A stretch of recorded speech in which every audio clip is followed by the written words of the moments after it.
Likas sa ating mga Pilipinong pagiging mahilig sa basketball.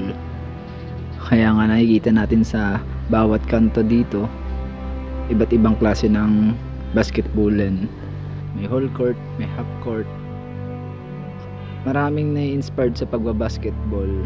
Maraming kabataan ang mahilig talaga dito sa larong ito. Kaya naman dito sa Pilipinas, number 1 sport ang pagbabasketball na kinahiligan ng bawat kabataan, matanda man o bata.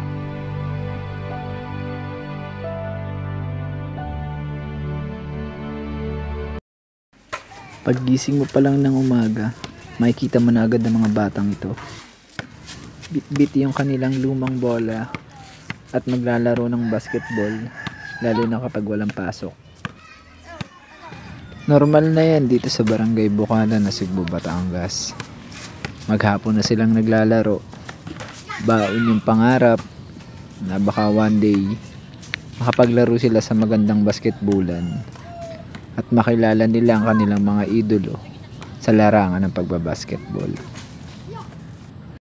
Tulad ng mga idolo nilang si Mike Pingris, Junmar Pajardo, at L.A. Tenorio. Sino ang idol mo sa NBA, sa basketball? Si Curry.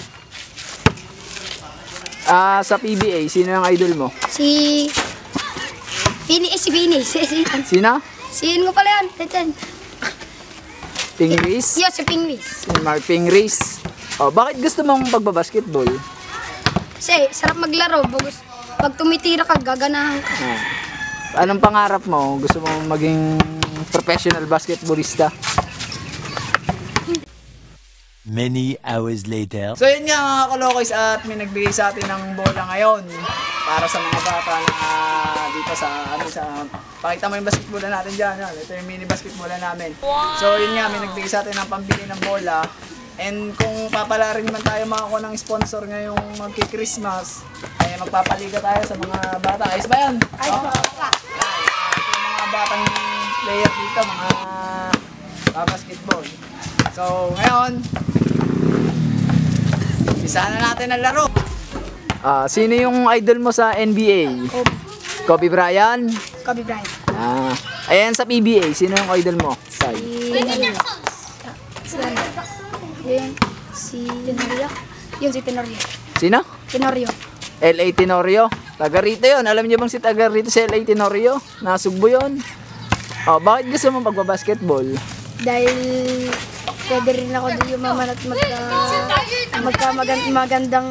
magandang future.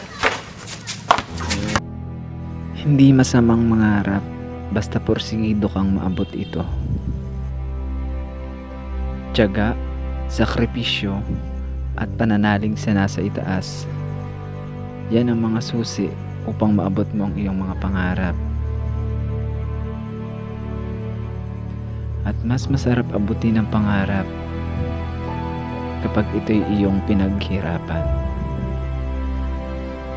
Darating ang araw, maaabot mo rin ito.